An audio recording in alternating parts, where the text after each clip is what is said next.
una y otra vez.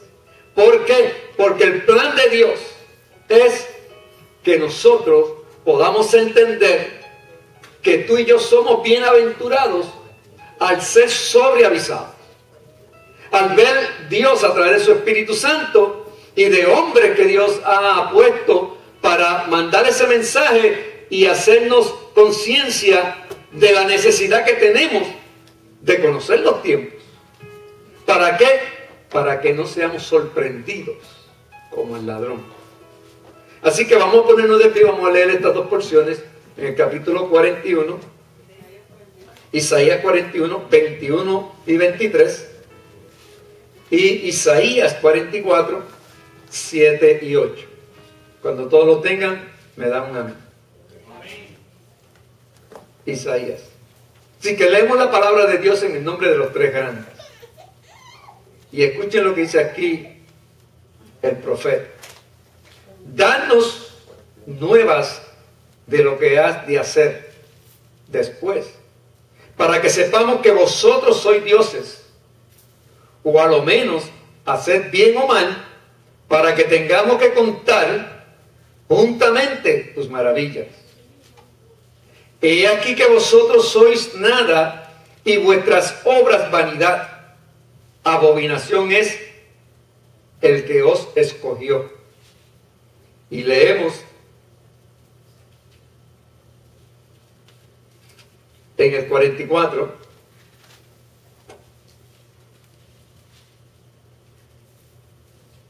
el 7 y el 8.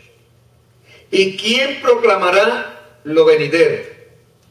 Lo declarará y lo pondrá en orden delante de mí, como hago yo desde que establecí el pueblo antiguo, anunciarles lo que viene y lo que está por venir. No temáis ni os amedrentéis. No te lo hice oír desde la antigüedad y te lo dije. Luego vosotros sois mis testigos. No hay Dios sino yo. No hay fuerte. No conozco ninguno. Aleluya. ¿Cuánto dan gloria a Dios? Gloria a Dios. ¿Cuánto creen que Dios es un Dios fuerte? Que Dios es un Dios poderoso. Que Dios nos ha avisado ya desde antes de la existencia nuestra. Nos ha previsto una palabra para que tú y yo podamos entender que estamos sobreavisados. Amén. Quiere decir, hermanos, que nuestro Dios conoce los tiempos mejor que cada uno de nosotros. Nosotros podemos, ¿verdad?, caminar un poco hacia atrás y tratar de analizar un poco, pero si no utilizamos la palabra para que nos confirme y nos confirme el camino que tú y yo estamos caminando, hermanos, nos vamos a estar caminando como aquel que camina en el desierto que no tiene lugar hacia donde llegar. Lo que ves, arena, arena, arena. Pero nosotros no, hermanos. Cuando nosotros caminamos en este tiempo, caminamos sabiendo de que tú y yo vamos a ser redimidos. Tú y yo vamos a ser redimidos. La vida que Dios tiene para nosotros, hermanos, es extraordinaria. Por eso es que yo quiero ver cómo podemos todos, la iglesia, estar juntos estudiando este tiempo del Apocalipsis. Que nadie se quede. Porque es bueno que sepamos los tiempos. Es bueno que tú y yo entendamos, que podamos saborear, hermano, las cosas que nuestro Dios poderoso va a hacer por nosotros.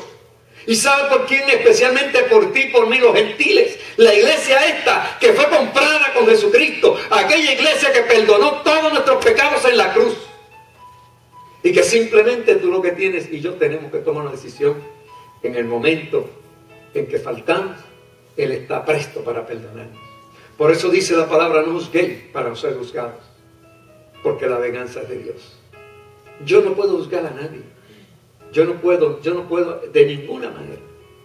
Se nos es prohibido decir: eso se lo llevó el diablo. No, eso no nos toca a nosotros. Eso no nos toca a nosotros.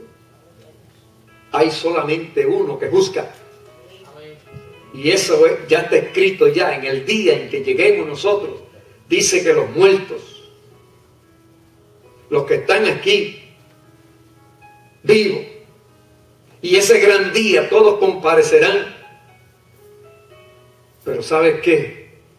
Que unos comparecerán para juicio y condenación. Pero otros vamos a comparecer para recibir los galardones. ¡Wow! Y no todos vamos a recibir, porque incluso dice la palabra que aquí, según aquí hay profetas, maestros.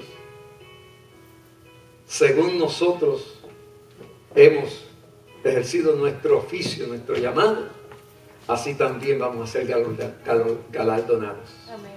Así que, hermanos, no porque haya gente que abusa de la palabra de Dios, no quiere decir que tengan razón. Otros dicen que hay que buscar los perdidos y tienen razón, pero tenemos que recordar que el que cambia es el Señor. Aquí nosotros podemos hacer todo, nosotros tenemos que hacer todo lo necesario por alcanzar las almas, todo lo necesario. Pero que podamos entender que estamos haciendo lo que tenemos que hacer para alcanzar las almas. Porque lo demás no me toca a mí, hermanos. No me toca a mí. Es Dios el que toca los corazones. Es el Señor.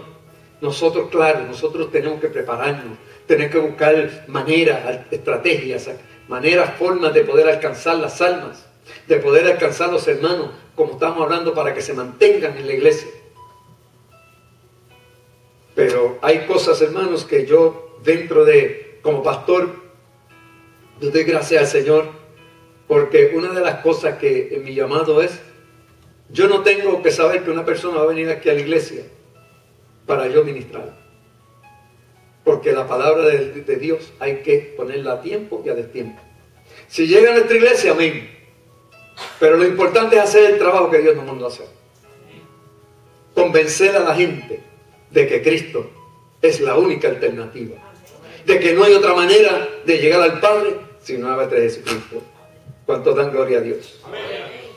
Muchos consideran la palabra de Dios con poca importancia porque esta demanda creer, vivir y ponernos al día con Dios.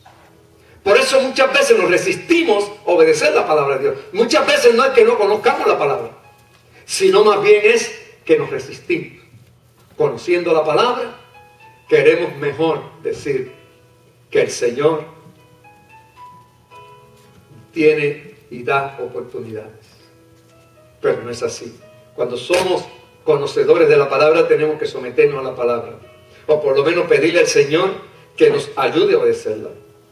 Muchos creyentes se equivocan al pensar estas cosas.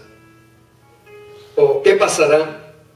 Por ejemplo, en el tiempo de la iglesia primitiva, hubo una situación grande en 2 de Tesalonicenses. Le pido a la pastora que me lea. 2 de Tesalonicenses 2, 1 al 4. Pero con respecto a la venida de nuestro Señor Jesucristo y nuestra reunión con Él, os rogamos, hermanos, que no os dejéis mover fácilmente de vuestro modo de pensar, ni os turbéis, ni por espíritu, ni por palabra, ni por carta, como si fuera nuestra, en el sentido de que el día del Señor está cerca. Que nadie les engañe en ninguna manera, porque no vendrá sin que antes venga la apostasía y se manifieste el hombre de pecado, el hijo de perdición, el cual se opone y se levanta contra todo lo que se llama Dios, o es objeto de culto, tanto que se sienta en el templo de Dios como Dios, haciéndose pasar por Dios. Amén. Todo lo que tengan Biblia y quieren, subrayen esa porción bíblica. Esa palabra de 2 de Tesalonicenses tiene mucha importancia, ya que eso es citado para estos tiempos que estamos viviendo.